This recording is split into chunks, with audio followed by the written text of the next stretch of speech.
I never expected a billionaire to mock me, but when he heard my story, his jaw dropped. I will never forget the day everything fell apart. It was a Tuesday, the kind of day drenched in the dullness of routine, but in my world, it felt like chaos. I stood in that crowded cafe, heart racing. The scent of burnt coffee lingered in the air, mixing with the sweet aroma of pastries. My hands trembled around my mug, the porcelain cool against my clammy skin. I could feel eyes on me, whispers float, like daggers, striking deeper into my soul. They didn't know the truth. They didn't understand the weight of loss that hung over me like a dark cloud. My name is Mia, and I'm just a girl from a small town with dreams bigger than my reality. My heart clenched as I remembered how my mother always used to say, "Hope is a sharp knife. It can cut you if you're not careful." I never thought I would be the one cut so deep. She died last year, 2 weeks after my birthday. Her smile still haunted my dreams, shimmering like a candle flickering in the dark. "Is that the girl whose mother died in that accident?" A voice whispered. I flinched. The pain echoed in my chest. I had lost everything. My family, my home, my light. I thought I could make it on my own. I thought I could rebuild, but all I seemed to do was stumble. And now, here I was, eyeing the wealthy man at the corner table. He was tall, with dark hair slicked back, wearing a suit that probably cost more than my monthly rent. He exuded confidence, a smirk dancing on his lips as he laughed with his friends. I felt invisible, a ghost among the living. But I needed to be noticed. I needed salvation. I opened my mouth to speak, but my voice trembled, caught somewhere between fear and desperation. "Excuse me," my heart thumped. The silence that followed felt like it stretched for eternity. All eyes turned toward me, an uninvited spotlight making my skin crawl. But beyond my nervousness, I found strength. I was ready to tell my story, to let them see me beneath the facade as I recounted the accident. The pain twisting my insides, I noticed his expression shift. The laughter faded. His smirk vanished, replaced by disbelief. The room fell silent, the kind of quiet that wraps around you, heavy and suffocating. I could feel his piercing gaze, scrutinizing, searching. "You're joking, right?" he finally asked. Disbelief painted across his face. I stared at him, my heart racing. Was he serious? The eyes around me widened, and I felt the shame wash over me. "No," I whispered, voice breaking. "It's not a joke." I could sense the murmurs rippling through the crowd, eyes darting like sparks. I had laid bare my soul, and instead of sympathy, I was met with mockery. But then, something shifted. The billionaire leaned in closer, his expression softening, the shock morphing. Those captivating eyes locked onto mine. "Tell me more," he urged, curiosity weaving between us like threads of fate. I could scarcely breathe. What was happening? I didn't have a plan. I just instinctively dove deeper into my story, the pain spilling out, raw and unfiltered. It was astonishing. I had never expected to connect with someone like him. Hey, before we continue with this amazing story, I need to give you an important heads up. Many subscribers have reported that YouTube unsubscribed them without warning. Take a quick second to check the red button below to make sure you're still subscribed to the channel. I'd hate for you to miss any of the exclusive content coming soon, and while you're there, smash that like button. It really helps me out with the algorithm. Oh, and tell me in the comments, which city are you watching from? I love getting to know every amazing person who's part of this community. Your participation makes all the difference. Let's connect. The weeks that followed the cafe confrontation wove an unpredictable tapestry of emotions. I found myself inexplicably drawn into the orbit of Alex, the billionaire who had until that day seemed to float above reality. Though our worlds seemed galaxies apart, there was an undeniable gravity between us that I couldn't ignore. It wasn't long before I received a message from him, simple yet powerful, a lifeline in a sea of grief. "Can we meet again? I want to hear your story," it read. My heart leaped. What was this feeling? Hope? I had pushed it away for so long, fearing its sharp edges, but now it beckoned me, tempting me to embrace the unknown. On the day of our next meeting, I dressed carefully, choosing a simple but elegant dress that felt like wearing a piece of my hope. When I stepped into the cafe that had borne witness to my breakdown, the familiar scent of coffee wrapped around me, less suffocating this time. I spotted him in a corner, his presence commanding. Yet his gaze held a gentleness I had not expected. "Mia," he greeted, standing to pull out a chair for me. For a moment, I felt cherished, as if I'd been swept from the storm into safety. I sank into the chair, my nerves replacing excitement as I prepared to bare my soul once more. The laughter and chatter that once terrified me now faded into the background. It was just the two of us, the world slipping away. "Tell me about your mother," Alex urged, sincerity radiating from his eyes. "What was she like?" As I shared stories of her generous spirit, her laughter that filled our home, I felt a sense of connection, threads weaving between us. It was cathartic, sharing pieces of my heart with someone who listened without judgment. But as the lightness of our conversation deepened into something profound, I caught a glimpse of pain in his own gaze, something unspoken that echoed my struggles. Midway through our conversation, something inside me flickered with courage. "And what about you?" I asked. "What's your story?"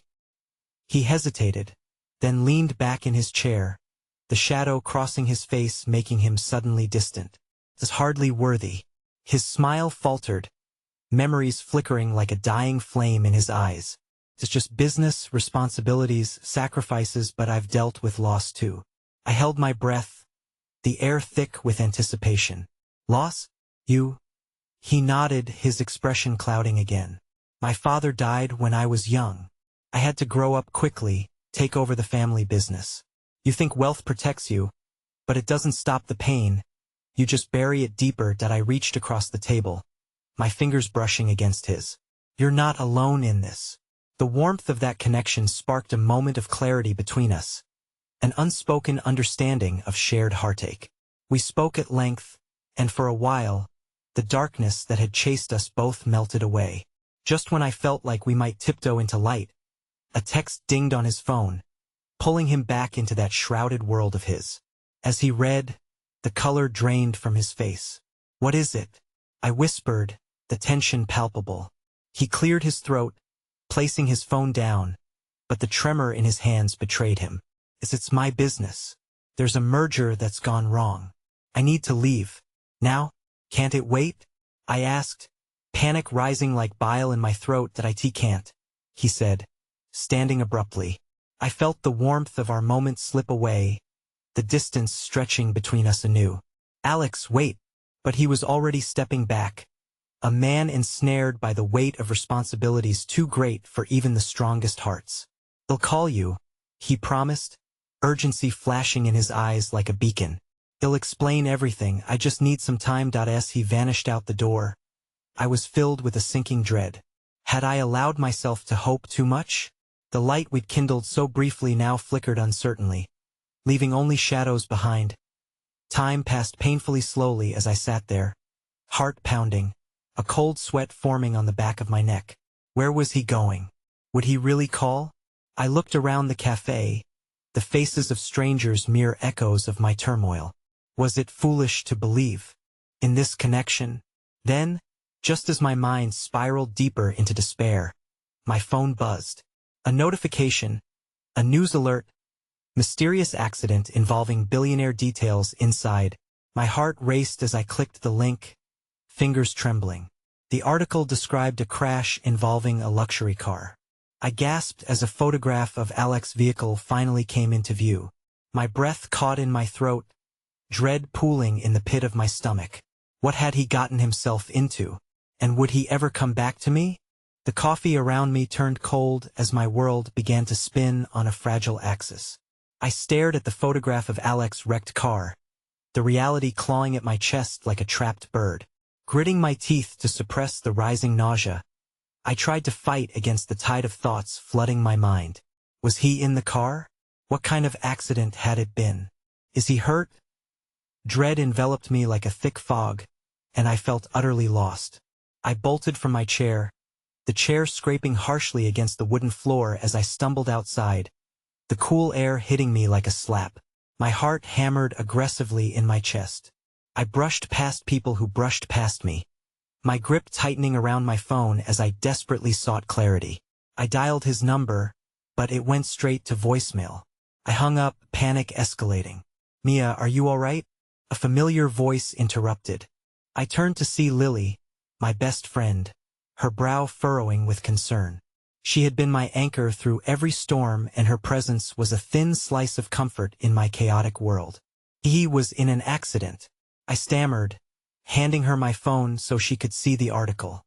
Her expression shifted from confusion to shock, and she immediately grasped my trembling hands in hers.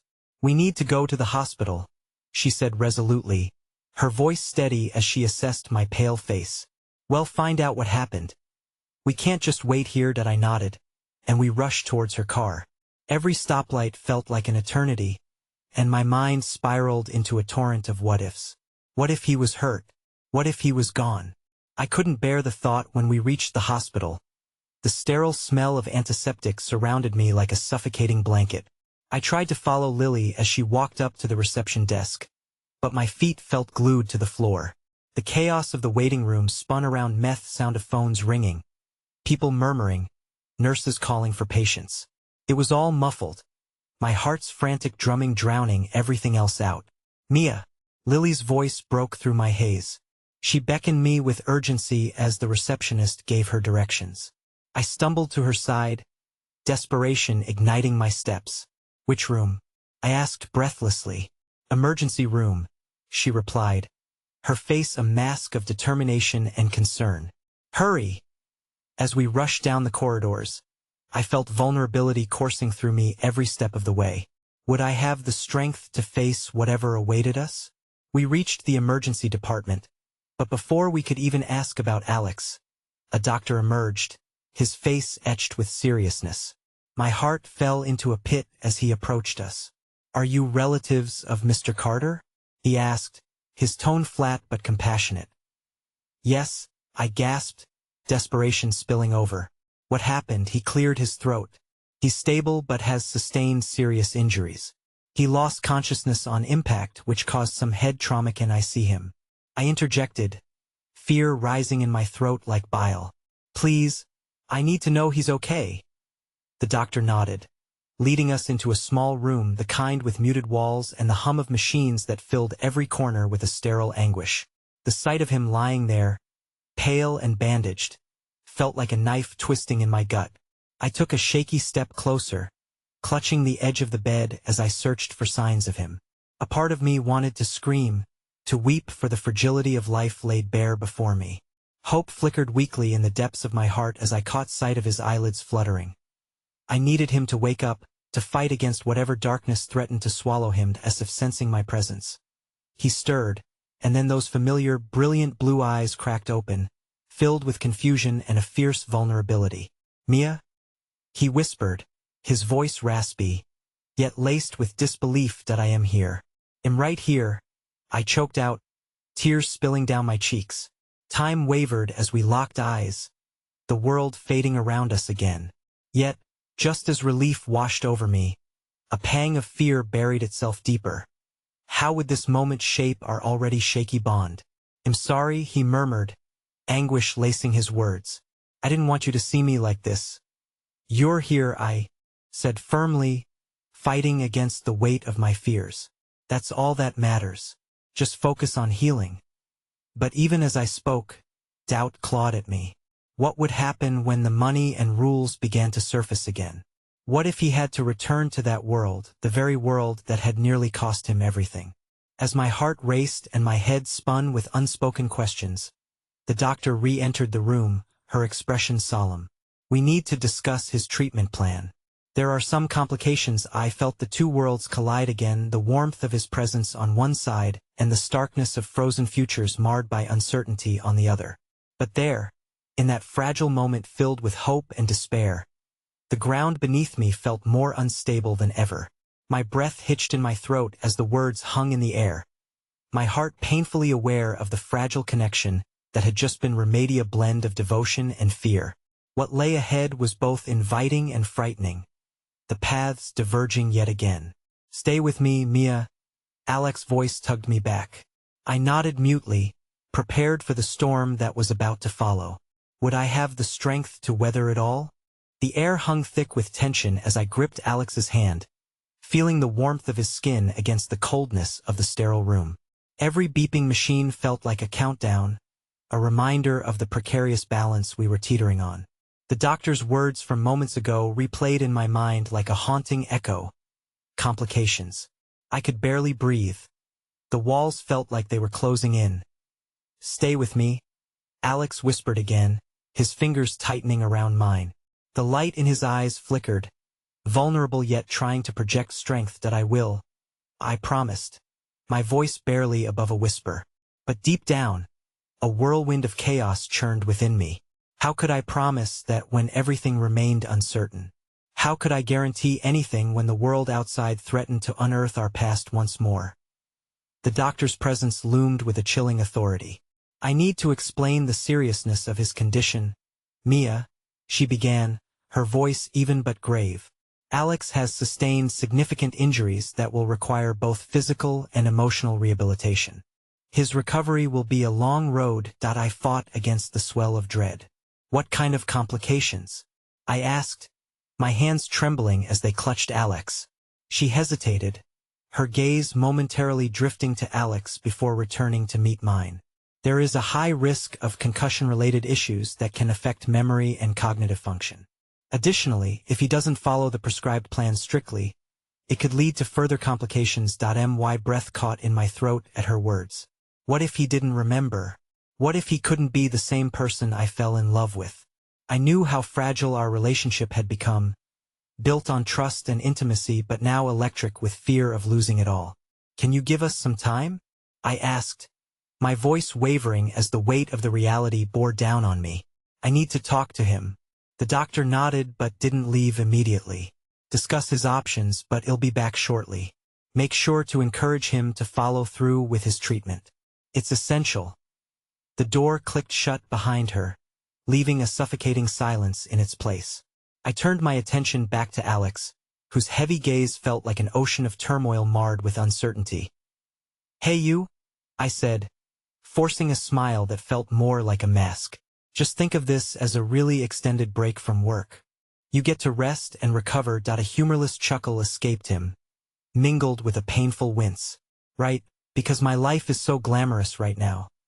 Stop it, I replied, my heart aching. You're getting better. We're going to beat this together. Alex's expression flickered, and I didn't miss the doubt resting in his eyes. Mia, what if things don't go back to normal? What if I can't? Don't, I interrupted, breathless. You have to believe you can. I believe in you. We will fight this. I promised. He opened his mouth to respond but was interrupted by the arrival of a nurse, who poked her head in to check on him. Everything all right? She asked with a warmth that was a slight balm to my frayed nerves. Yes, we're okay, I insisted, forcing a smile that didn't quite reach my eyes. As she busied herself with checking his vitals, I caught the tiniest glimmer of kindness in her gaze. She knew the struggle of these moments, and I felt slightly less alone. Once she left, the quietness of the room descended upon us once again. My heart continued to race, a constant reminder that the clock was ticking. I needed to tell him about the conversation I had with his family, but who would do that now in this moment of vulnerability? Can I ask you something? I ventured, finally breaking the silence that clung heavily between us.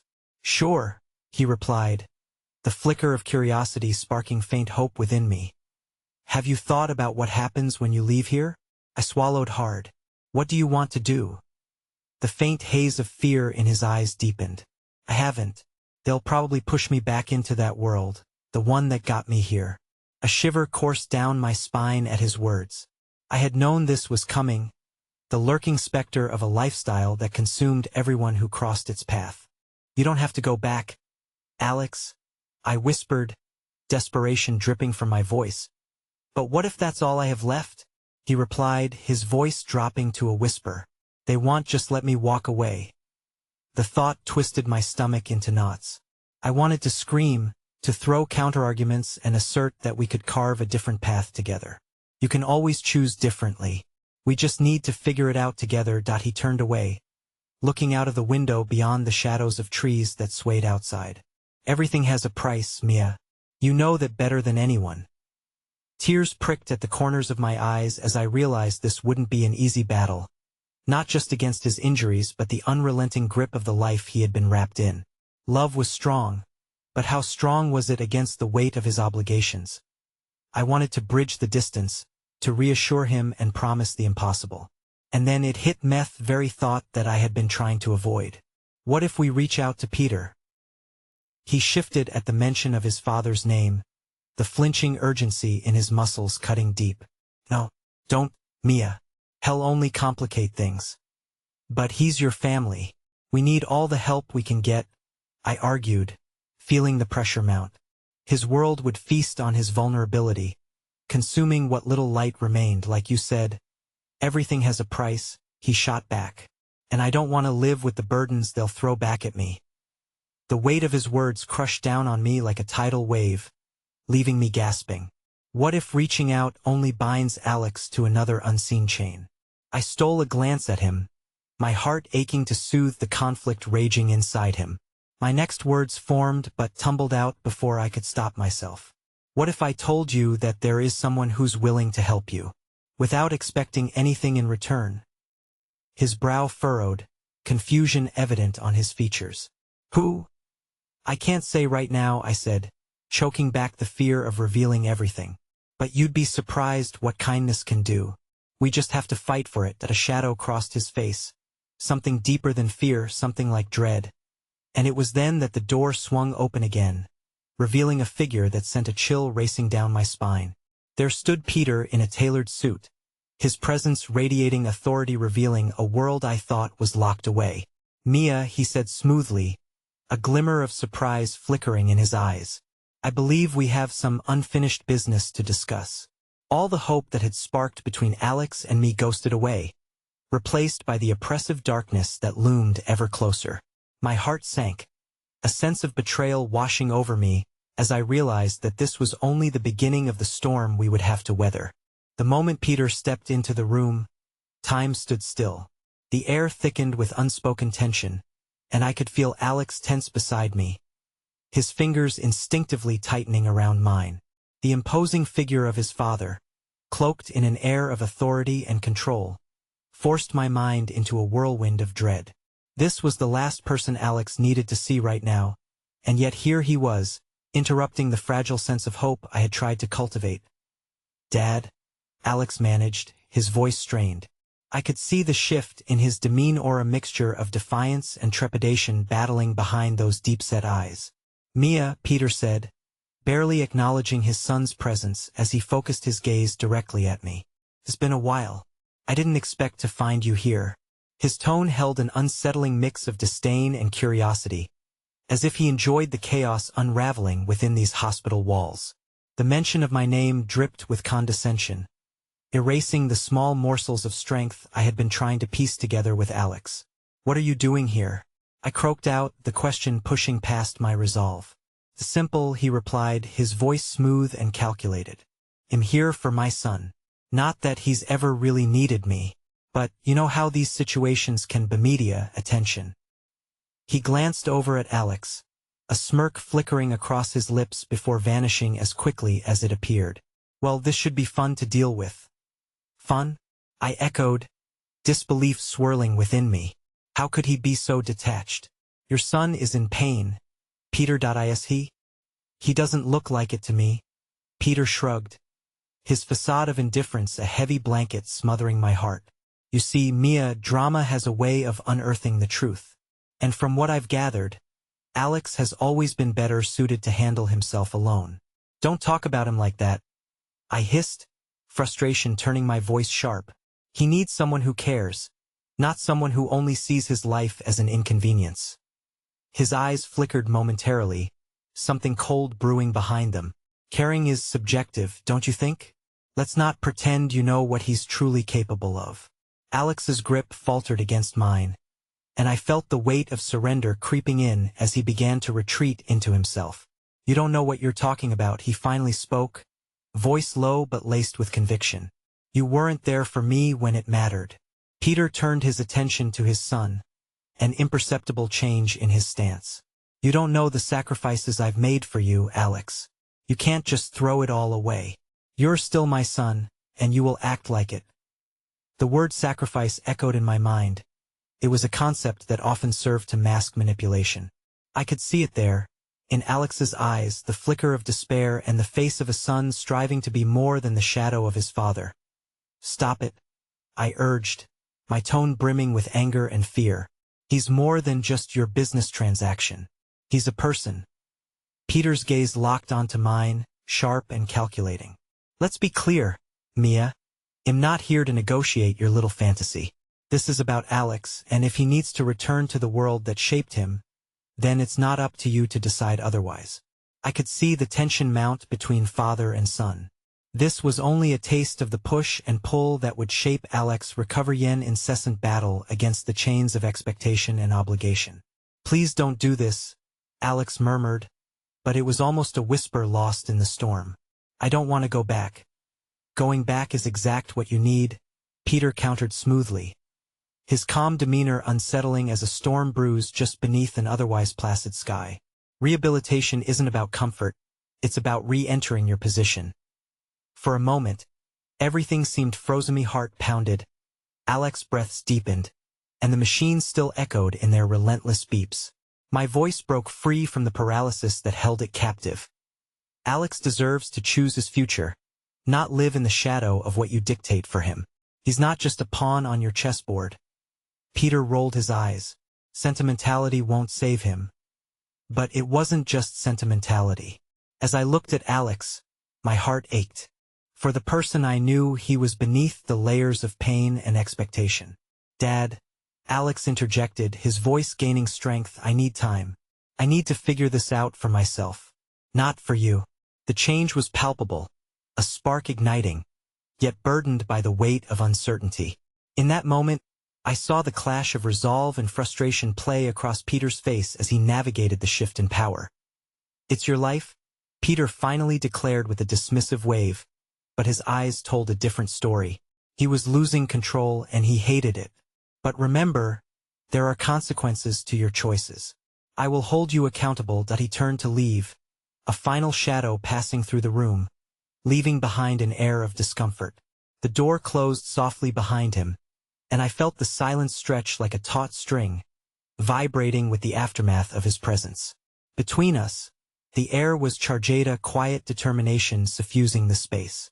I turned to Alex, who looked like a man caught between the past and the possibility of change. The weight of his father's threat hung heavily, and I wondered how deep those chains ran. Are you okay? I whispered, afraid of the answer but needing to ask. I don't know, he replied, vulnerability bleeding into his words. It's hard, Mia. I feel like I'm being pulled in so many directions.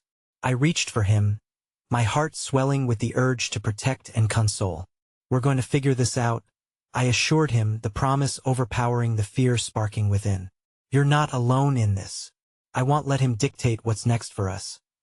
But even as I spoke, a flicker of doubt swam in the corners of my mind. Was my resolve enough against the edifice of his father's influence?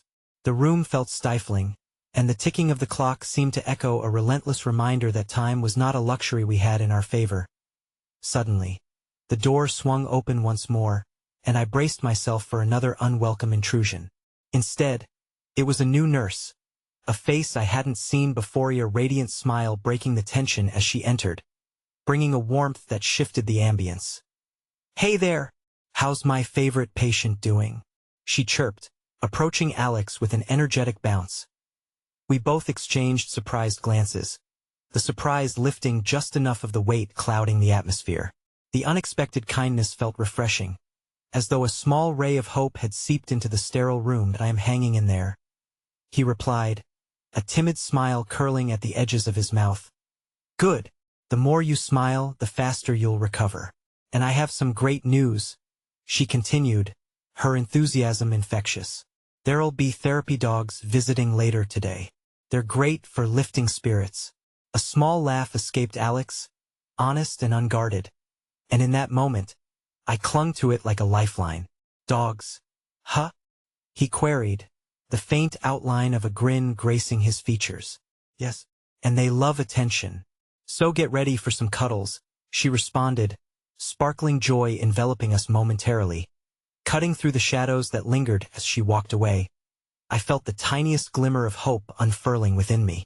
Maybe, just maybe, there were moments like these to cling on to amidst the turmoil. But just as that flutter of hope filled the space, the emergency light outside the room flashed ominously brighter, casting long shadows on the walls, and my heart plummeted.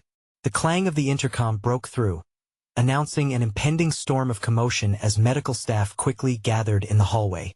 Code Blue, the voice echoed, slipping into my ears like whispered dread. My heart dropped as I turned to Alex, the sheer terror reflecting in his eyes mirroring my fears. We weren't just battling his recovery anymore. The chaos beyond these walls threatened to engulf us, lacing our fragile moment of peace with uncertainty. And as the sound of hurried footsteps rushed through the hallway, I held on tightly to Alex's hand, bracing for whatever lay ahead. As the chaos surged outside the room, every sound clamored for attention, every rush of footsteps heralding an uninvited tempest that threatened to unravel the thread of hope we had just begun to weave. I felt Alex's hand stiffen in mine, and the color drained from his face. "What's happening?" His voice was a strained whisper, thick with worry, and my heart twisted at the sight of fear dancing in his eyes. "I don't know," I breathed, my own pulse racing to match the frantic tempo of the sounds surrounding us. I wanted to assure him, to tell him that we would be okay, but the anxiety swelling within me threatened to choke the words before they could escape.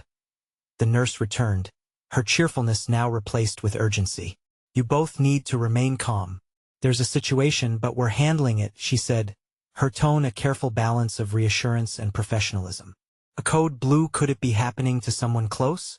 I squeezed Alex's hand tighter, grounding myself in his presence, though I felt the weight shift from tension into an abyss of uncertainty. A stream of doctors rushed past the doorway, instruments flashing in their hands, their faces carrying the seriousness of a mission that held lives in the balance.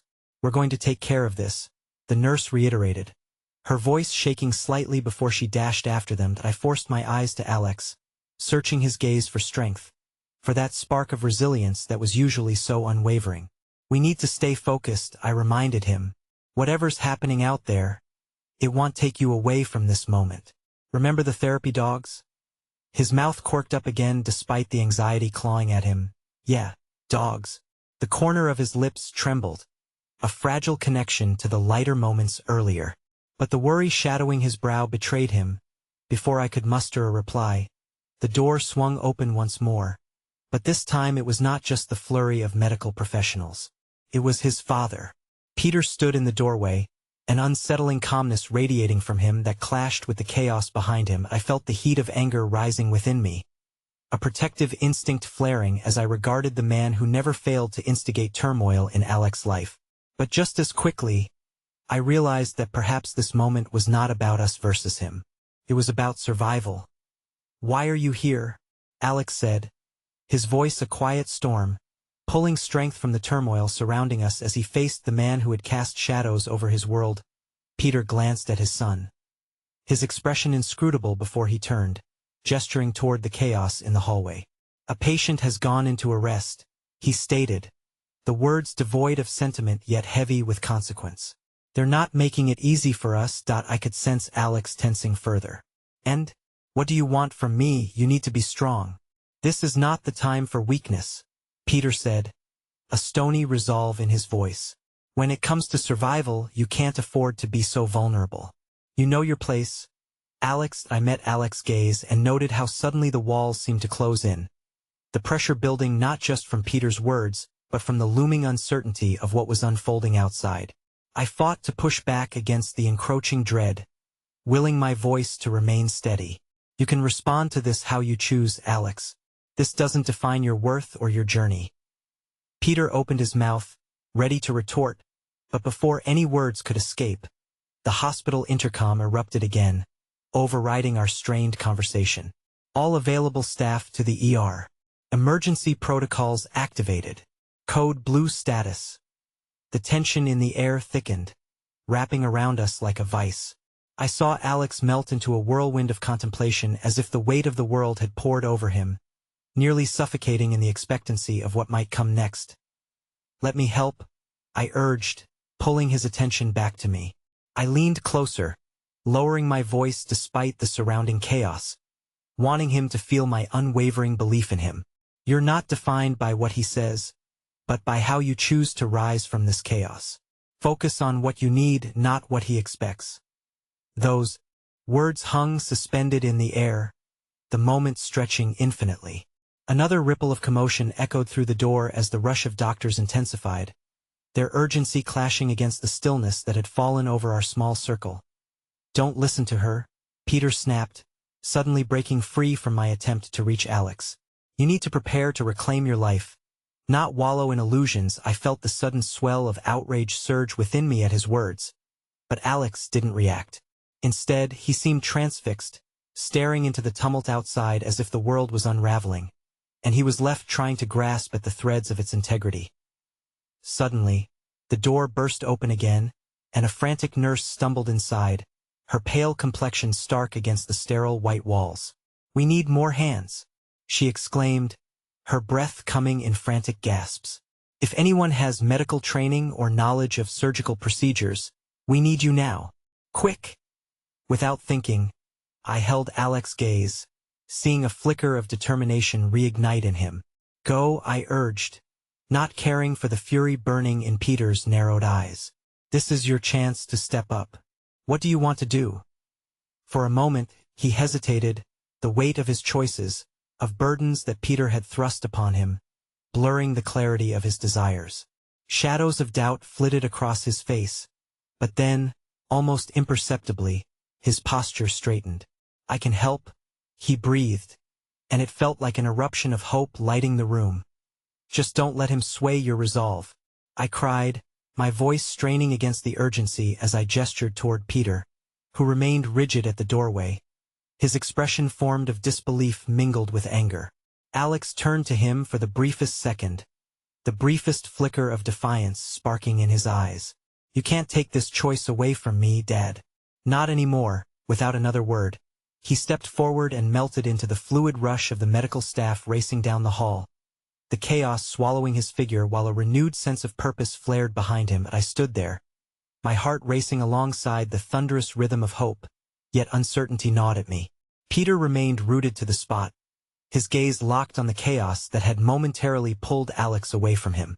A silence gripped the room that felt almost palpable, and I turned to face Peter, adrenaline coursing through me as I prepared to confront him. "I won't let you dictate what happens to him," I declared, my voice firmer than the quaking of my heart.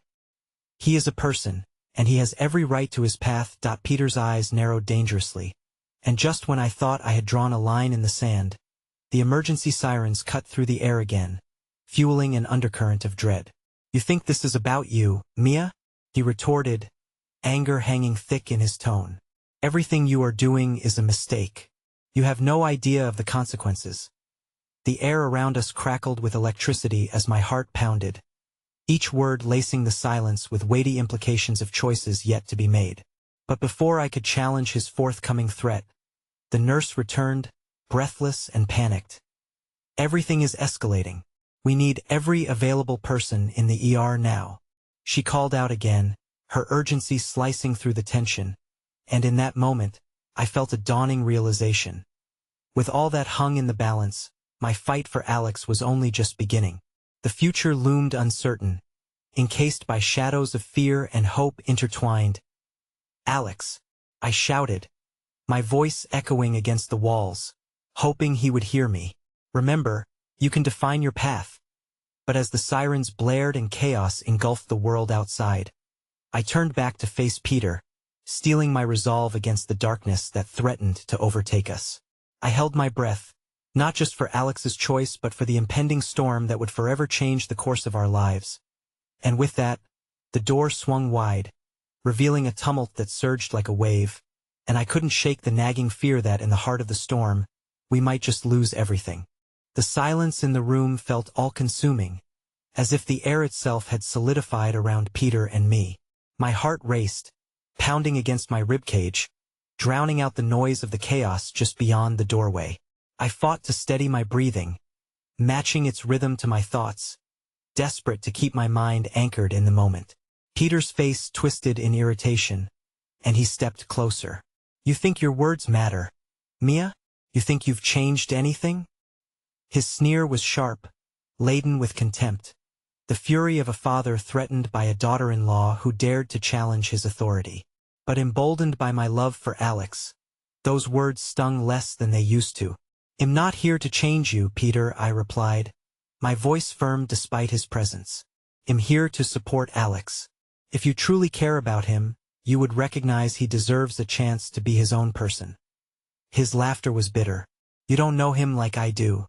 You think some inspirational talk is going to lift him from the depths of his despair? He's a shell of himself, lost in his own mind, and you're here feeding him illusions." Suddenly, the very walls of the hospital seemed to vibrate with the urgency of the outside world, the alarms ringing out louder, a grim reminder of the life and death of another that hung in the balance. I could feel the weight of Peter's words, the way they sought to bury Alex's hope under layers of doubt. But just as I wanted to retort, the nurse lacked her composed demeanor, bursting into the room again, her eyes wide with desperation. "We need everyone on deck. The patient's condition is deteriorating." Her panic was palpable, cutting through the tension like a knife. "Is there any way I can help?" I asked, desperate to feel useful, wanting to break the choking atmosphere with action. The nurse blinked rapidly, hesitating for just a moment as she assessed me. "Do you have any medical training?" "Not formal, but I can assist. I've been trained in first aid and am willing to do anything necessary," I pleaded, my heart racing at the thought of stepping into the fray, of taking a part in something vital, something that could lift the suffocating darkness closing in around us. A flicker of uncertainty crossed the nurse's face, but she nodded, her professional demeanor taking over. "If you can help at all, we could use every hand. Follow me." Without waiting for Peter's response, I turned on my heel and hurried after the nurse, adrenaline flooding my veins, igniting a fire of purpose within me. As I rushed down the hall, I could hear the cacophony of chaos, a mix of voices, beeping machines, and the implicit weight of life hanging by a thread. The sight that greeted me in the ER was overwhelming. Doctors were bustling in and out, the sound of sliding gurneys echoing throughout the expanse. My heart squeezed at the sight of weary faces, their resolve thickening the air while they worked tirelessly to save a life. "Do you see that crash cart?" the nurse directed, pointing towards a corner filled with medical equipment. "We need to get that ready for the team. It has to be stocked and ready to go." I ran over, my hands shaking but my mind focused. I knew I was just an enthusiastic volunteer, but in this moment it didn't matter. I was here to support, to offer everything I had. My training kicked in as I began to prepare the cart, recalling the procedures I had learned. Amid the fray, one voice rose above the din one that sent a familiar wave of warmth crashing against the icy tide of fear swirling in my chest. "Mia?" I turned sharply, my eyes locating the source. It was Alex, face flushed, hair disheveled. But there was something luminous in his gaze, bravery, perhaps, or a fierce determination. The moment our eyes met, a silent understanding wove between us. He began, but the urgency around us swallowed his words. He moved swiftly, helping with another patient, but I could see the heaviness of his fears lingering, a weight that cut deeper than any injury. The chaos around us felt like it would swallow the very walls, yet in that moment, I found an unexpected answer to Alex's trials. This shared battle was an opportunity, a flickering path toward promise amidst the uncertainty, a chance for healing beyond mere words. As I returned to rejoining the assembly line of chaos, I caught the nurse whispering to another doctor urgently, "They're losing him. If we don't stabilize him now." The weight of her words settled in my stomach like a lead weight, squeezing my heart even tighter. Suddenly, propelled by instinct, I shot back toward Alex, catching him in the corner of my eye. "You can't lose hope," I shouted over the noise. He turned to me, his eyes wide and shimmering, a storm of emotions swirling within. But before he could respond, another blast of panic erupted from the other end of the ER. An electric tension crackled in the air, freezing everything in its wake. Code blue on the patient. A voice rang out, urgent and demanding. In an instant, the mood shifted. Everyone sprang into frantic motion. The gravity of the moment grounding us in realistic life hung by a thin thread. And we all were its fragile guardians. Go, I urged Alex, my chest throbbing with conviction. You know how to help. Don't let them intimidate you. You are strong enough to be there. He hesitated, fear creeping over his features. But I reached forward, closing the distance, the urgency not allowing doubts to linger. They need you, Alex. This could be your moment. Remember how you handled the trauma simulations. You can do this.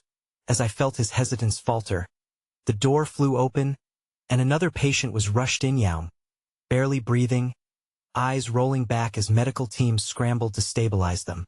My heart plummeted at the sight. It was a stark reminder of the razor-thin line between hope and despair. Turning back, I caught Peter's eye as he pushed through the sliding doors, his expression shifting into one of unease, jolted perhaps by the gravity of the situation. But as Alex shifted away, readying himself to take the leap, my heart buckled with a wave of dread. An involuntary tremor ran through me as I ready to face the reality of the choices we all had to make.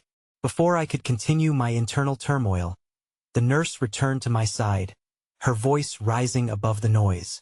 We need your help now. We're losing crucial minutes here. As I gathered my resolve, I took a breath, recognizing that protecting one life had the power to shift the burdens we carried. But as I turned to find the comforting warmth of Alex's presence, it dawned on me that if this moment of truth leading us to our own shadows would demand more than we were prepared to give, and just as that thought settled within me, the power flickered, lights dimming momentarily before flickering back.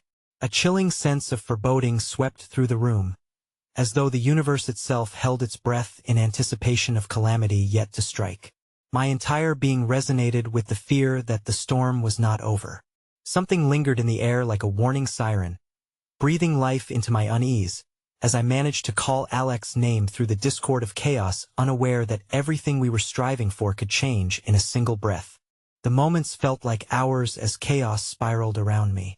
The hum of machines and the frantic footsteps of medical staff melded into an unending symphony of urgency and despair.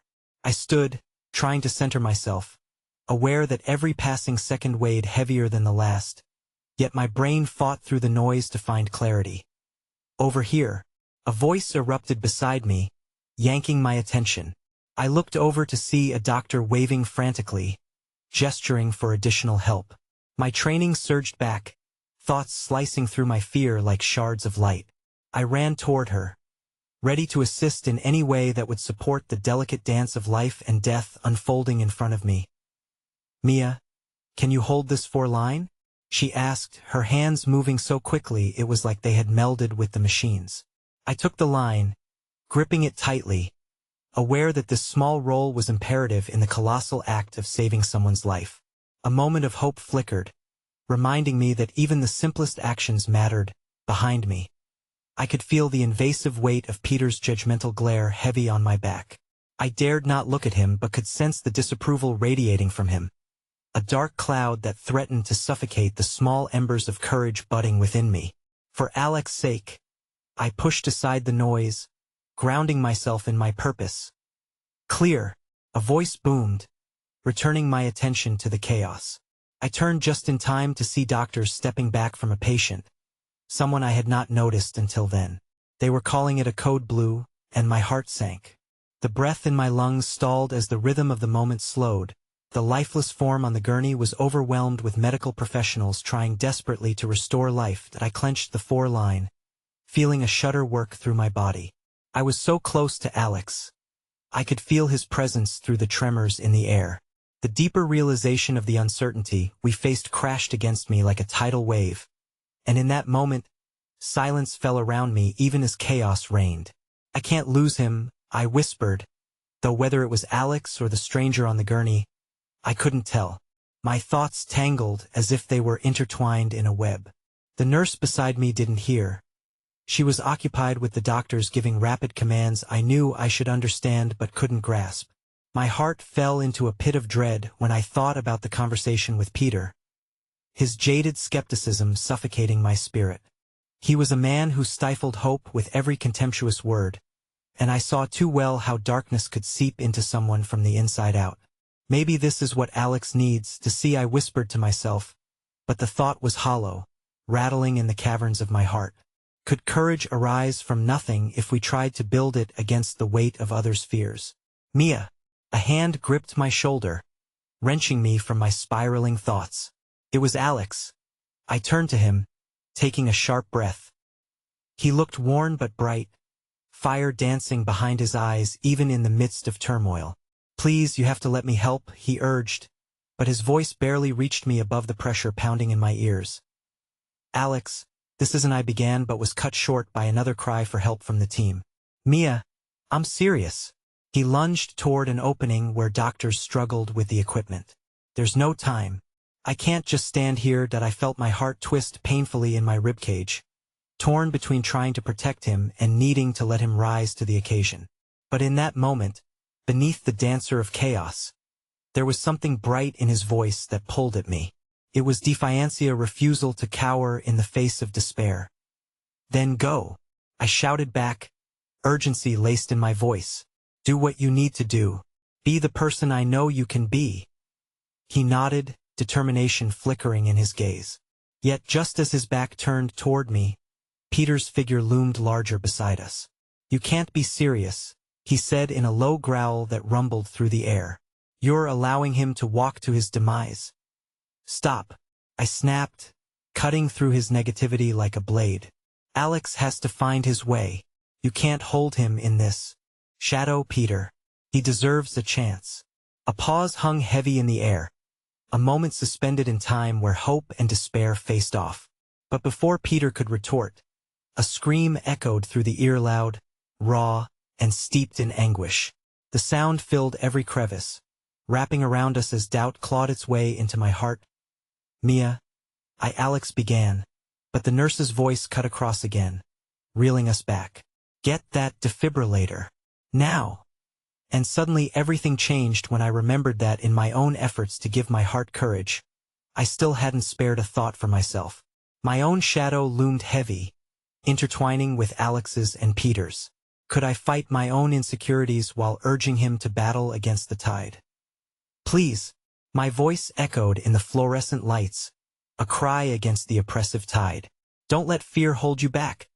The crowd around me surged into action, doctors, nurses moving in an orchestrated frenzy, but Alex's eyes locked onto mine amidst the cacophony, a silent promise passing between us.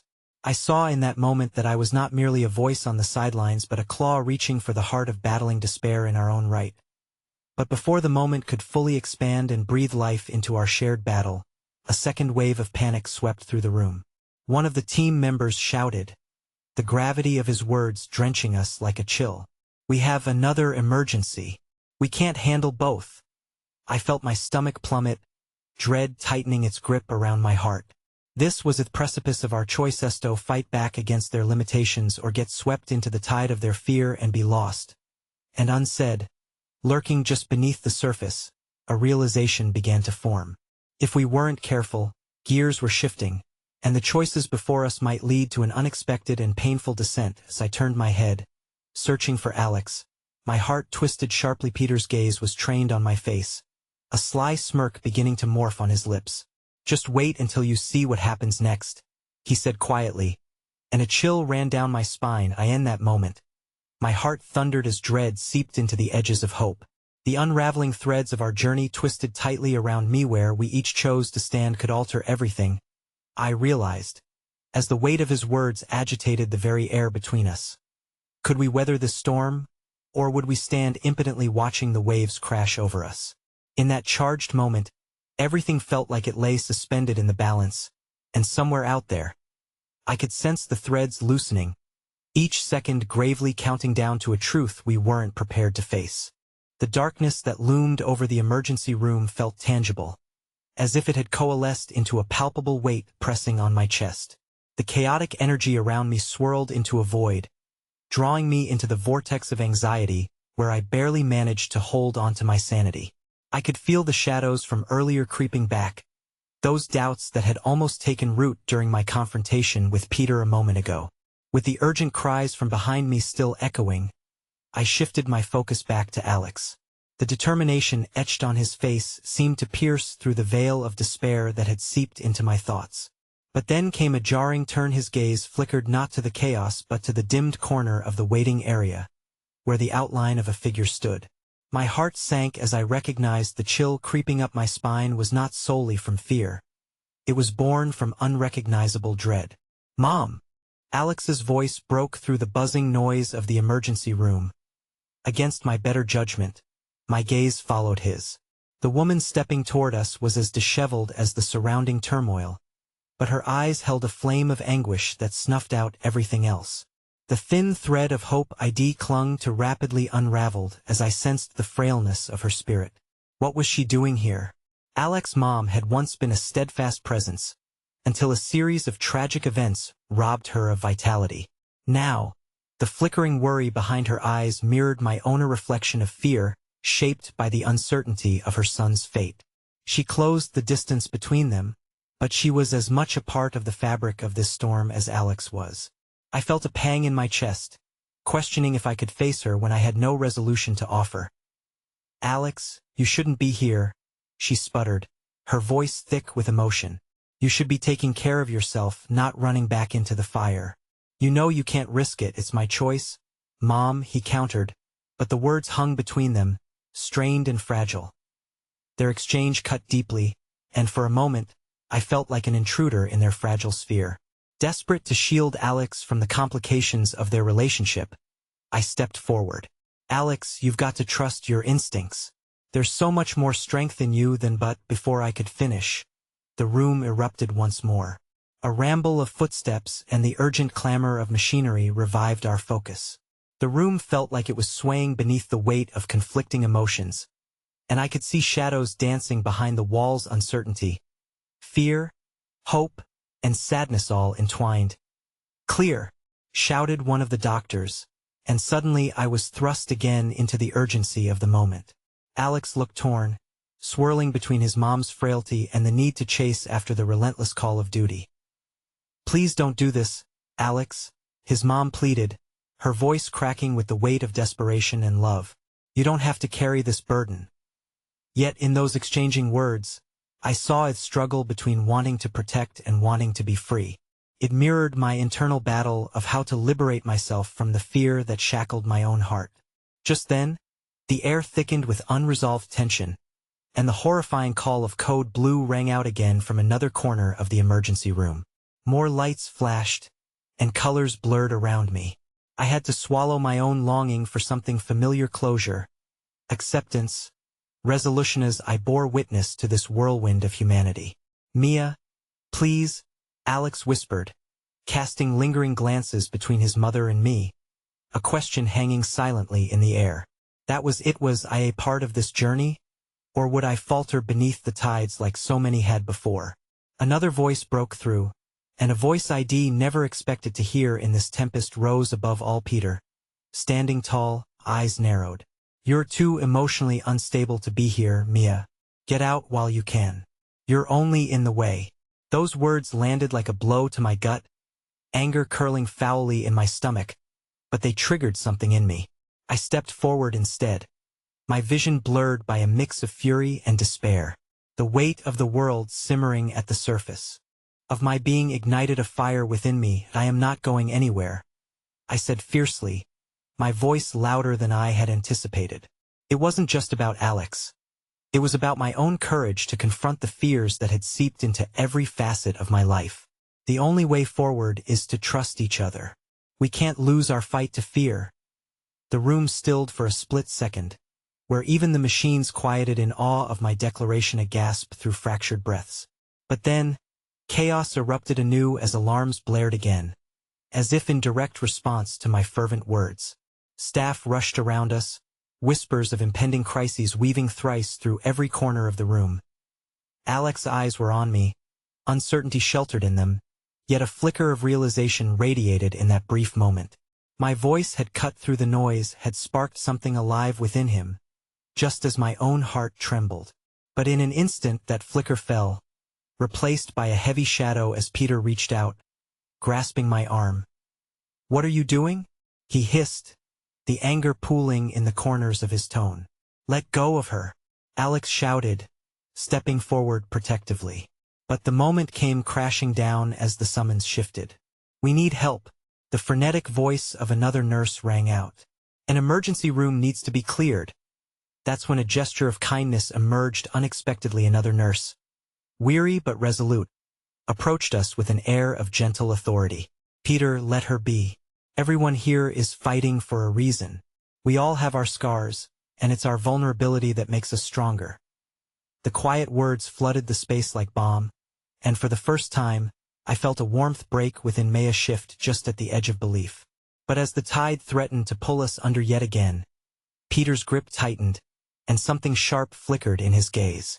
"Just wait until you see what happens next." His voice fell to a whisper as I wrestled against his hold. A simmering dread brightened within me. Though I felt weakened, waves of courage swelled beside it. Something was coming, and I braced myself, a churning mixture of hope and chaos threatening to envelop everything I stood for. How did we climb from this edge?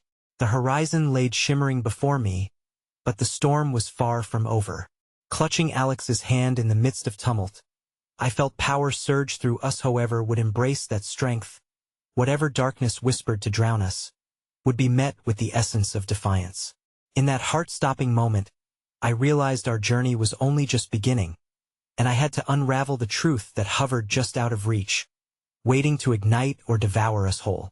As I stood in that chaotic emergency room, the weight of our circumstances crashed down on me like tidal waves, each surge threatening to pull me under.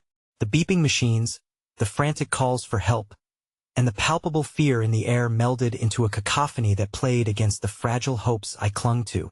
But amidst the storm, one thing remained clear. I would fight for Alex. "Alex," I shouted, the desire to inject strength into his being pulsing through my veins.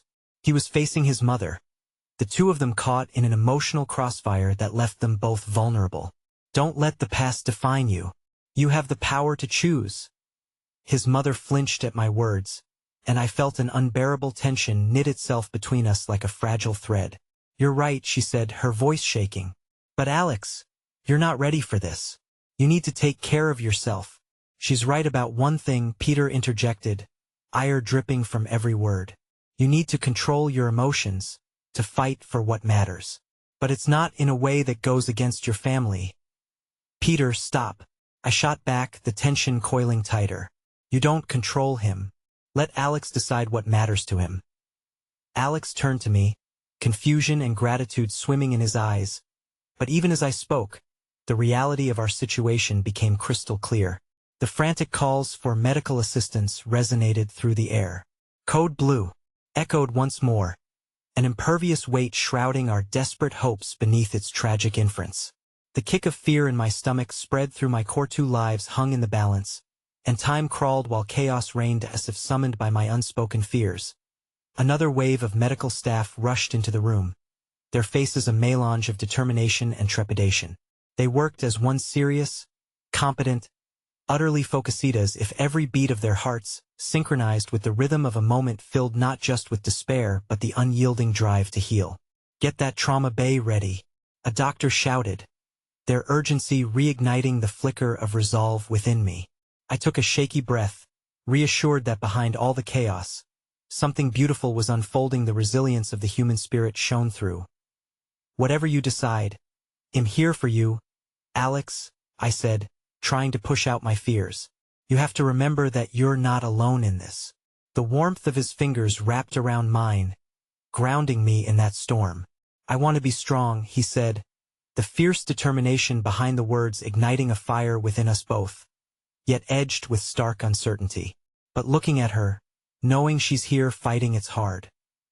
His mother's expression shifted, a blend of empathy and fear, but also something deeper, regret. "I never wanted to drive you away from who you could be," she whispered. "I was terrified of losing you to a world that makes no sense." Time seemed to slow as the weight of her words broke through the tension, knitting together the shared experiences of struggle and love. "You love him," I said softly, stepping closer, watching them navigate the turmoil of their emotions. And he needs to know that. Suddenly, the lights flickered ominously, and an unsteady buzz filled the air. My heart dropped as I glanced at the chaos surrounding us. The pressure tightened as I willed time to freeze, to consider if any glimmer of hope could break through the clouds that I end that moment of doubt. A newfound sense of inspiration blossomed within me. This isn't just about survival, I implored, my voice steady and clear. It's about healing. There's light on the other side of this darkness, but it's up to you both to find it. Alex turned to face his mother, the longing flickering in his eyes as if shining a light through the shadows of their past. "We can work through this, can't we?" he asked, his voice quivering with sincerity. "Together," she promised, her resolve rekindled, as if the idea of fighting for him united them against the odds. At that moment, the atmosphere shifted, electric with clarity. They stood upon the precipice of healing individuals entwined in each other, and even in our darkest moments, I sensed an untamed resilience burgeoning within. The noise from the emergency room faded, and the realization dawned upon me like dawn illuminating the horizon.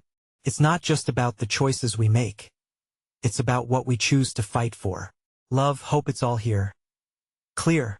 The call echoed once more, weaving through the tension like a thread of liberation. I held my breath, my pulse racing, fueled by the hopes that had begun to unfurl. Suddenly, Alex stepped forward, every fiber of his being resonating with determination, and I could barely contain the hope surging inside me. The fire in his gaze shone even brighter now, overpowering fear with conviction. I'm choosing to step out of the shadow. I'm choosing life. He moved toward the chaos, pure intent illuminating every step, while I called out, "They'll be right here." But then, just as the air thickened with promise, something unexpected wove through the rippling sea of clarity. Ambition, a resolute plan coursed through both Alex and his mother as they emerged unified in purpose, ready to tackle every storm ahead of them. With that, something shifted dramatically in the air, cascading through not just Alex, but me as well. A kind of warmth enveloped me, pushing back against the darkness threatening to drown us. Alex turned back to me, and I saw the crystal clarity in his eyes reflecting the hope I'd staked my heart on. And beyond that, I witnessed the essence of forgiveness brewing within him. For all the wounds that had shaped his past in that moment, I knew that our journey continued, every shadow dealt with, every threat faced, and the relationship between him and his mother reignited. "I'm sorry too," Alex said quietly, as the residue of familial love coursed forth. "I've held on to so many things that I shouldn't have." "Together we can mend what's broken," his mother added. It was as if a curtain had been pulled, and every shadow of fear, of doubt, of resentment faded back into the void from which it came. Time unfurled before our eyes as we embraced this possibility, and I felt lighter. "Sometimes the darkest paths can lead us to the brightest places," I whispered, feeling tears welling from the truth behind those words. In that moment, I allowed a glimmer of light to pierce through my own fears. With arms ready to embrace both love and loss, I recognized that healing doesn't come from simply escaping the shadows, but from navigating their depths together as we faced the reality of our intertwining lives. I knew we were just beginning to unravel the intricacies of our stories, essays of pain filled with hope waiting patiently to be explored. And as the chaos surrounded us, that promise to one another, one fueled by genuine understanding and compassion, rang a definitive truth sometimes. What we need is not about finding resolutions but about walking the path together, side by side. And so, in the heart of that storm, as I reached for Alex's hand, I felt the delicate threads of love weaving us closer, binding us not only in the truth of our pasts, but in the intricate beauty of our shared humanity. Together, I murmured softly, and within that single word, the promise burned bright, ignited not just by hope but by an enduring love that would see us through the fiercest of storms. With that simple affirmation, I knew we would create scaffolds strong enough to carry us through whatever lay ahead, not just for ourselves but for one another. For in the heart of the tempest, I had discovered the boundless depth of love, a flame that would guide us through the tumultuous night, until dawn broke anew, delivering the light we yearned for. along with the promise of a future yet to blossom like confetti scattered upon the horizon. Love is a journey, not just a destination, and am so grateful to walk it with you, I whispered to myself. Together, forever, no matter what lies ahead.